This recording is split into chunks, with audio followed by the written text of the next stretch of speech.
அமமுக வேட்பாளர்கள் பட்டியல். சைதாப்பேட்டை தொகுதியில் செந்தமிழன் அவர்கள் போட்டியிடுகிறார். திருப்பத்தூர் தொகுதியில் ஞானசேகரன் அவர்கள் போட்டியிடுகிறார். நாங்குநேரி தொகுதியில் இசக்கி முத்து அவர்கள் போட்டியிடுகிறார். ஒட்டப்பிடாரம் தொகுதியில் சுந்தர்ராஜன் அவர்கள் போட்டியிடுகிறார்.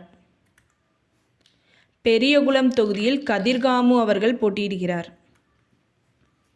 மடத்துக்குளம் தொகுதியில் சண்முகவேலு அவர்கள் போட்டியிடுகிறார். திருவையாறு தொகுதியில் வேலு கார்த்திகேயன் அவர்கள் போட்டியிடுகிறார். காரைக்குடி தொகுதியில் தேர்போகி பாண்டி அவர்கள் போட்டியிடுகிறார். திருச்சி மேற்கு தொகுதியில் தொட்டியம் ராஜசேகரன் அவர்கள் போட்டியிடுகிறார். மன்னார்குடி தொகுதியில் எஸ். காமராஜ் அவர்கள் போட்டியிடுகிறார். பூந்தமல்லி தொகுதியில் ஏழுமலை அவர்கள் போட்டியிடுகிறார்.